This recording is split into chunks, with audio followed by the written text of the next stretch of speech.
So dear students, see in lesson number 3 we studied motion in one dimension, that is rectilinear motion.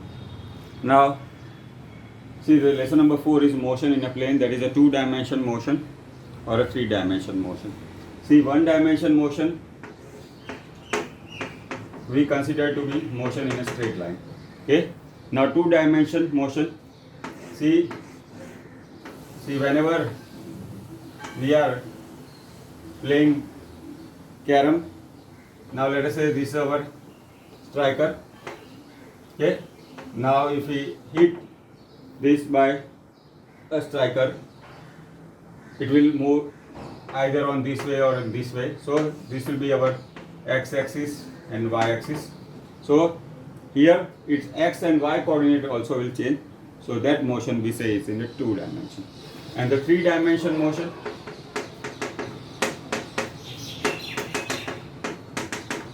is, see suppose a bird is flying, see that will be or a aeroplane is flying, that is a 3-dimension motion. Okay.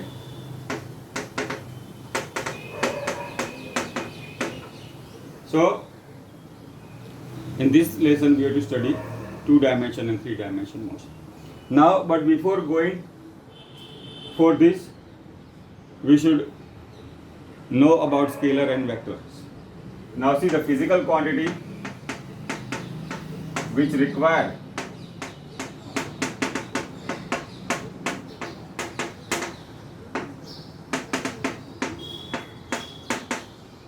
only magnitude to describe it fully is called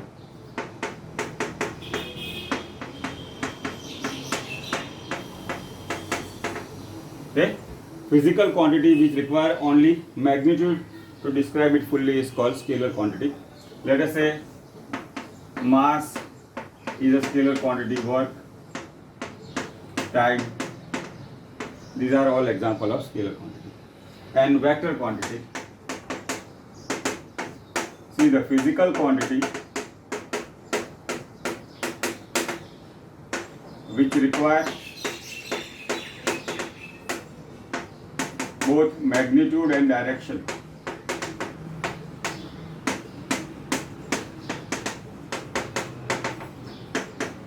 to describe it fully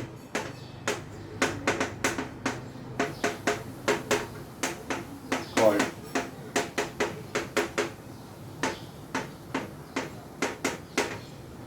okay. Now physical quantity which require both magnitude and direction to describe it fully is called vector quantity. See, weight or a force is a vector quantity. Then displacement,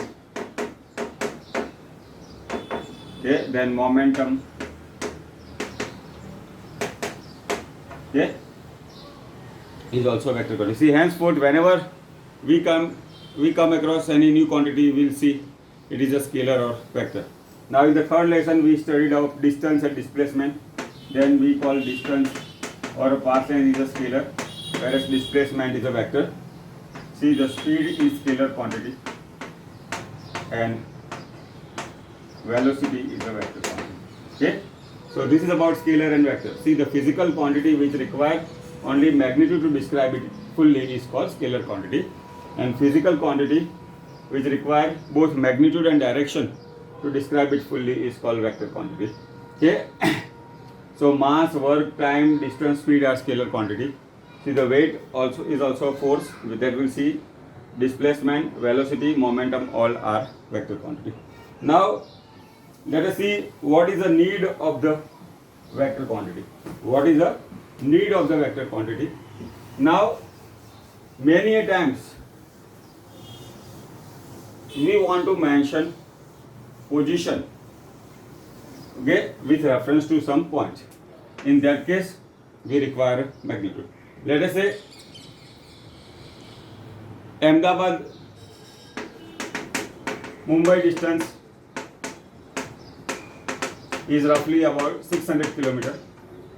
Now suppose I want to represent 600 kilometer on this green board. We cannot represent. But by taking suitable scale, we can easily represent it. Let us say, suppose I take scale 1 centimeter is 100 kilometer. Okay. Now let us say A is our Ahmedabad and M is for Mumbai. Okay. Now this is our reference point. Okay, and this is a vector joining Ahmedabad and Mumbai. See what scale I have taken? 1 centimeter is 100 kilometers. So this line AM will be 6 centimeter long, and this will be showing the position of Ahmedabad and Mumbai. So this is, we can say, 600 kilometer. Okay. So here what was our starting point? That was our reference point, Ahmedabad. And what is our end point? Mumbai. That is the final point. So what we have done here, by taking a suitable scale, see, we have shown position of 2 points with reference to one of the points. So this is how, by using the vector, we can represent some of the physical quantities suitably. So that is the need of the vector. Now how do we represent a vector? Let us say, see the vector joining Ahmedabad and Mumbai, let us say AM. Okay, but in our convenient way, we represent vector A, vector B, vector C, like this. Suppose a vector is joining P and Q, we can say it is PQ. Okay, starting from P and Q. Okay, now so a vector is a symbol is like this. He is a head or a tip, and this is a tail.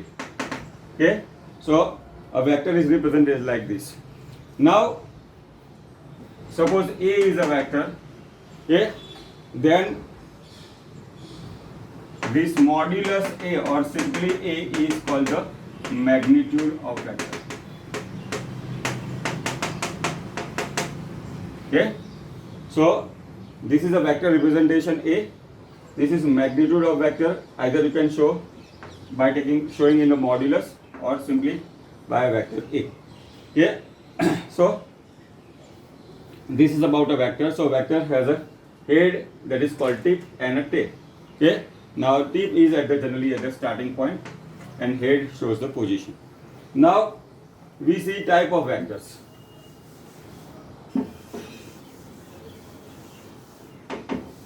See, first is a free vector.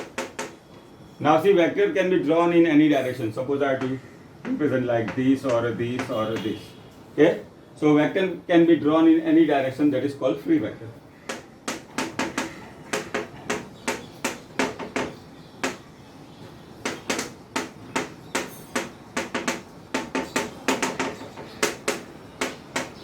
Are called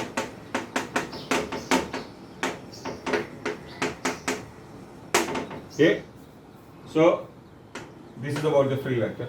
Now next we have to see equal vectors. See, vector having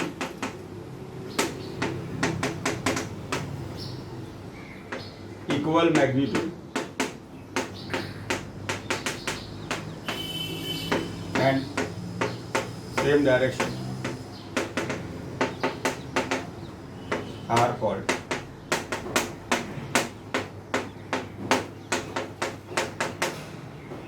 now let us see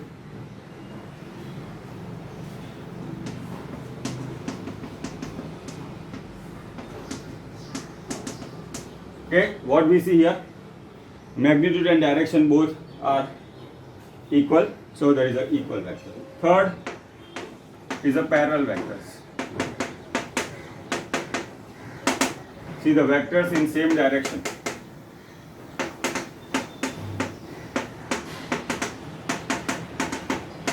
are called parallel vectors. Now let us say here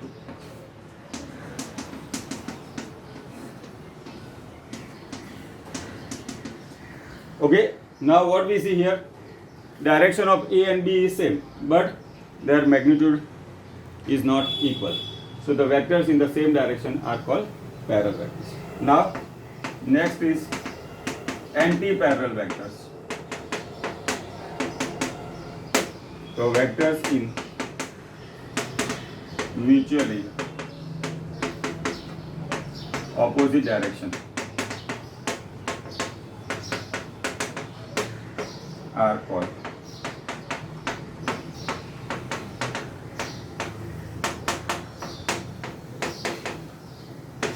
okay. Now see, we can show here, let us say A is 8. Okay, what we see, A and B are in mutually opposite direction. Okay, so they are anti-parallel vectors. First, free vector, we can, as I told, we can draw vector in any direction. They are called free vectors. Now equal vectors, see the vector having equal magnitude and direction or same direction are called equal vectors. Okay, now parallel vectors, vector in the same direction are called parallel vectors, and anti-parallel vectors, vectors in the mutually opposite direction are called anti-parallel vectors. Okay, now next we have to see aparallel vectors.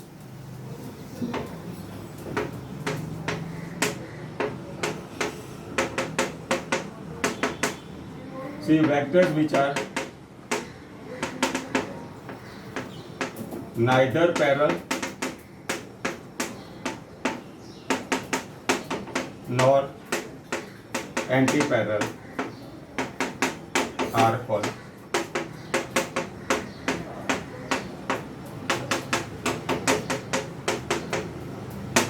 now. See, in equal vector we have seen both magnitude and direction is same.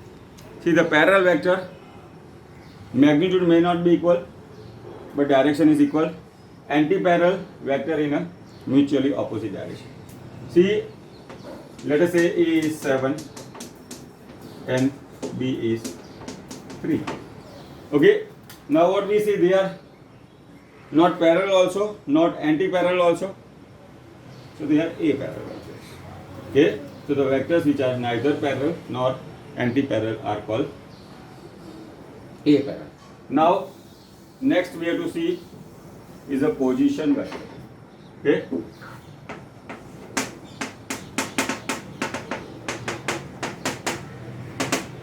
see vector showing position of a particle is called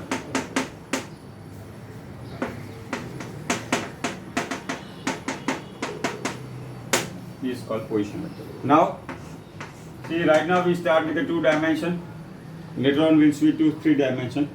Now let us say P is a position, P is a particle. Now this is O is our origin or a reference point. So see, this OP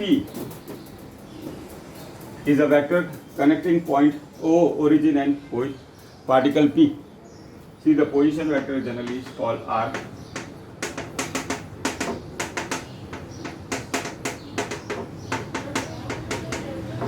Okay, so this is about position vector. Now see the combination of vector we have to see now. See, the vector combination is not like our simple arithmetic. They follow some definite laws for combination. Suppose you have to add 2 vectors or subtract, you have to multiply or divide. See, they follow some definite rules. So the vector combination is not like our simple arithmetic laws, but they follow some definite laws. What are that laws? That we have to see now. Now we start with the addition of 2 vectors. Okay, we start with the addition of 2 vectors.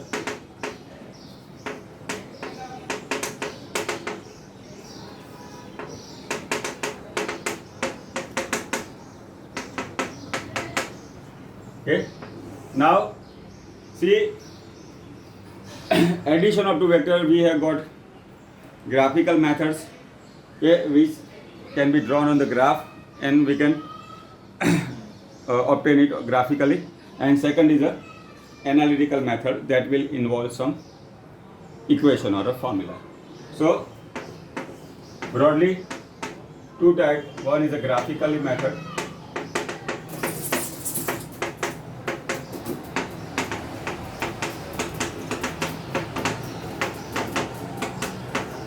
Here, see,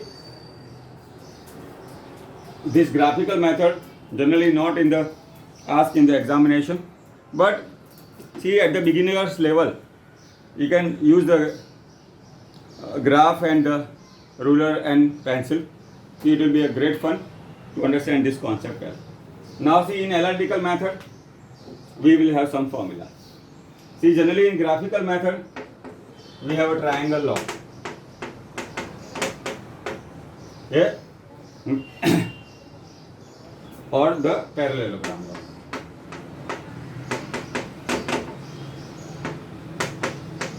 In analytical method, we will derive some formula. Now, we start with the triangle law of vector addition. Yeah.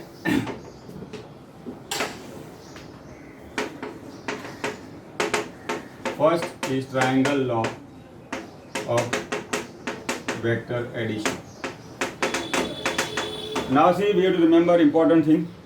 See, the vector can be shifted by keeping their magnitude and direction same.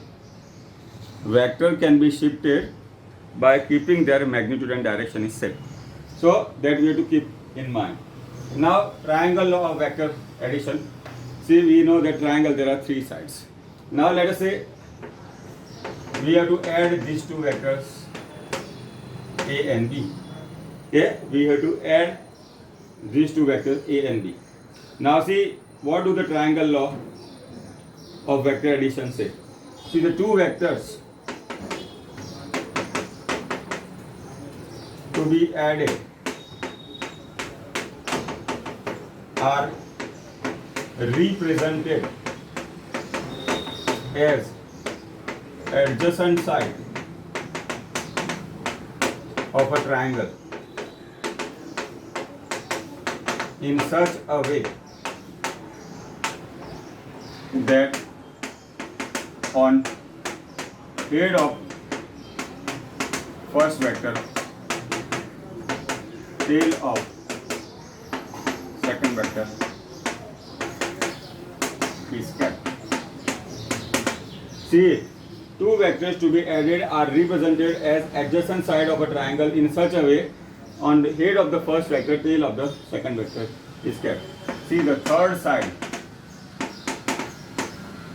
taken in opposite order represent resultant vector in magnitude and direction. Okay, that is two vectors to be added are represented as adjacent side of a triangle in such a way on the head of the first vector, tail of the second vector is kept. See, the third side taken in the opposite order represent the resultant vector in magnitude and direction.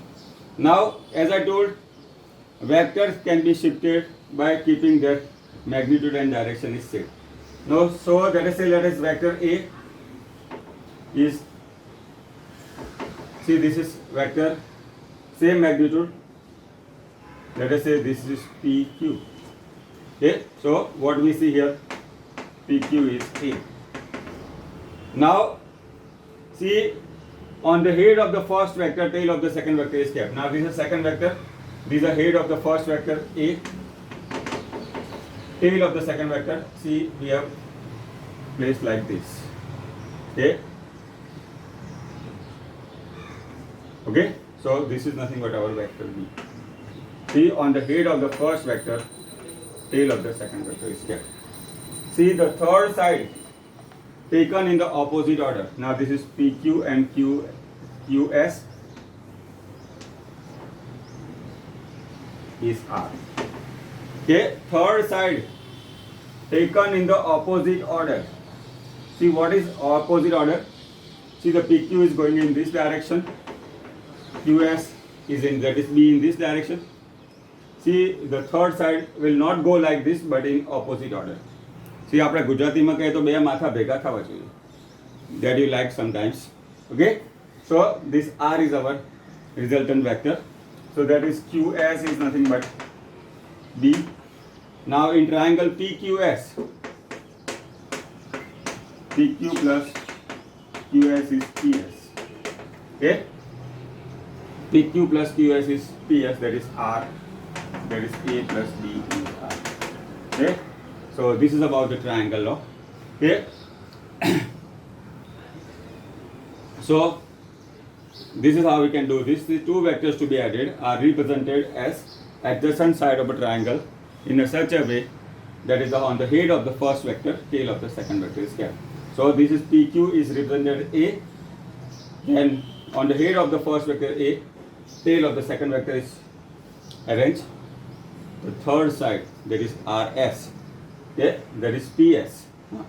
Okay, third side, so the resultant vector in magnitude and direction. So this is about the triangle law of vector addition. Now see, next we have to see the parallelogram law. So this is also one of the graphical method. Okay, second is the parallelogram law of vector addition.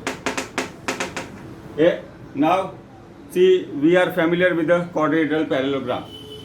Now see, in a parallelogram there are two parallel and equal sides. Okay, now see, let us say we have to add two vectors A and B. Now here two vectors to be added are represented adjacent side of parallelogram. Now let us say here this is the first side PQ and this shows vector A. Now we shift this. Okay, M. Okay, now two vectors to be added are represented as adjacent side of a parallelogram. Now see, the parallelogram is completed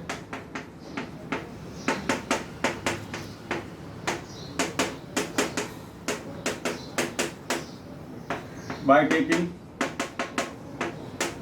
opposite side parallel and equal. Okay, we know the property of a parallelogram. See, these are parallel sides are opposite and equal. So here MS is parallel to MS.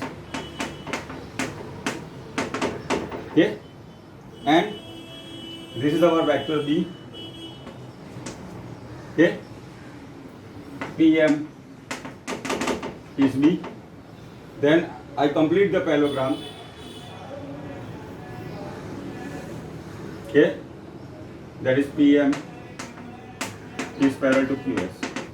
Okay, now see, the diagonal of parallelogram represent resultant vector in magnitude and direction. Okay, now see what is parallelogram law. Two vectors to be added are represented as a adjacent side of a parallelogram, that is PQ and PM are adjacent side of a parallelogram. See, the parallelogram is completed by taking opposite side parallel and equal. This here is MS is parallel to PQ, okay, and QS is parallel to PM. So what we see, a parallelogram is completed. See, the diagonal of the parallelogram See, the diagonal is PS is R. Okay, so this diagonal PS represents the resultant vector in magnitude and direction. So this R PS is nothing but R. Okay, so this is about the parallelogram law of vector addition. Two vectors to be added are represented as adjacent side of parallelogram. See, the parallelogram is completed by taking opposite side parallel and equal. See, the diagonal of the parallelogram represent the resultant vector in magnitude and direction. Okay, now we have seen two methods for vector addition. One is a triangle law and second is a parallelogram law. Now one thing I want to show that, see, the parallelogram law is extension of triangle law, that we'll see in properties. Okay, now what are the properties of vector addition? Okay, now see, the first is vector addition is commutative. Now see, what is commutative? You studied in the tensor. 2 plus 3 is equal to, okay, 2 plus 3 is 5, here 3 plus 2 is 5. So we have to show that vector addition is a commutative. Now, as I told, the parallelogram law is an extension of the triangle law. Now let us say we use triangle law here, A and B, third side is resultant. Okay, now see, on the head of the vector A, tail of the vector B is third side is resultant. Now parallelogram law says that, see here, vector A, see this PM I draw parallel to the SQ, okay, okay, and MS I have taken parallel to PQ. Now these two are parallel, opposite side of parallelogram, so naturally this will be B. MS is parallel to PQ, that's why will be A. Now I use triangle law, okay, that is on the B, on the head of the B, tail of the A is kept, third side is the resultant. So if I add A and B, we get resultant as R. If I add B and A, then also we get resultant as R. So there is a property of the vector addition. Vector addition is commutative. Now next is a associative law. Associative. Now here we to show that, see, three vectors A plus 3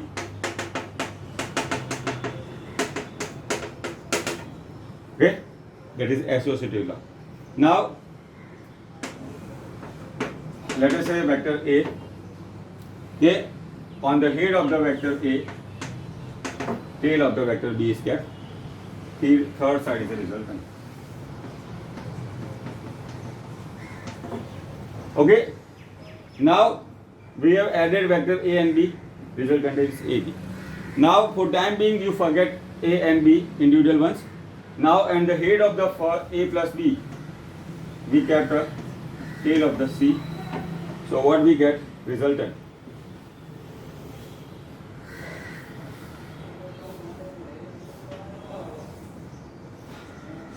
So what we have obtained here? A plus B plus C. Okay. Now next case, for the time being you do not consider this vector A. Now we have got two vectors B and C. So what do the triangle law says? See, on the head of the vector B, tail of the vector is kept C. See, the third side, this is B plus C. Okay, now see our vector A come to action again. See, on the head of the vector A, tail of the vector b plus c is kept. This is the first side of the triangle, this will be the second one, and the third will get as a plus b plus c. Okay, so first we obtain a plus b, then we added c, and second case we first obtain b plus c, then added resultant of b plus c to a, will get the same result. So this is the associative property. Okay, now these are the two important property of the vector addition. See, the vector addition is associative and vector addition is commutative. Now next we have to see the subtraction of two vectors. Okay,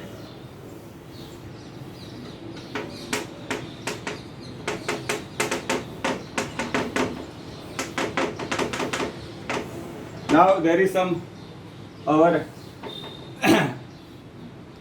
algebraic method that we used earlier. Suppose we have to obtain 7 or perform see 7 minus 4. So what we are doing, see, we add opposite of 4 to the vector 7, that is subtraction of 4 from 7. Same thing we'll be doing here also. Okay, now let us say we want to obtain a and b, so we have to obtain subtract the b vector from a. So what we do, first we obtain a opposite of vector b, that is minus b. Why same magnitude but opposite direction? That will be minus b. Then we use the triangle law. Okay, see, on the head of the vector a, let us say PQ is a. Now on the head of the vector a, tail of the minus b is kept. Now this is in opposite direction, minus b. Okay, so this QS is minus b. Now we have got two sides of a triangle ready. Okay, see, on the head of the first vector, tail of the second vector is kept. See, the third side taken in the opposite order represent the resultant vector. So this PS is our resultant, that is R. Now how do we write? See, in triangle PQS, PQ plus PS, sorry, QS is PS. Now this is A minus B, PS is R. So R is equal to A minus B. Okay, so this is how we can obtain R as a resultant here. So what is the subtraction of two vectors? Suppose we have to subtract B from vector A. So what we are doing, by using the taking the help of triangle law, see, we are adding opposite of vector B to vector A. This is nothing but triangle law for the vector subtraction. Now see what we have studied today. We saw what are scalar and vector quantities. See, the physical quantity which require only magnitude to describe it fully is called scalar quantity. See, mass, time, distance, speed are scalar quantity. The physical quantity which require both magnitude and direction to describe it fully is called vector quantity. We saw what is the use of the vector or necessity of the vector. Then we saw type of the vector, free vectors, then equal vectors, parallel vectors, anti-parallel vectors, a-parallel vectors, position vectors. Then see, the vector operation, as I told, do not follow arithmetic law. It follows some definite law for combination. We started with the vector addition. Now in that we saw the triangle law of vector addition and parallelogram law of vector addition. We also saw subtraction of two vectors. We also the properties of vector addition. There is a vector addition is commutative, okay, and vector addition is vector associative also. But remember, see, the subtraction of two vectors is not commutative. Okay, that we have to keep in mind.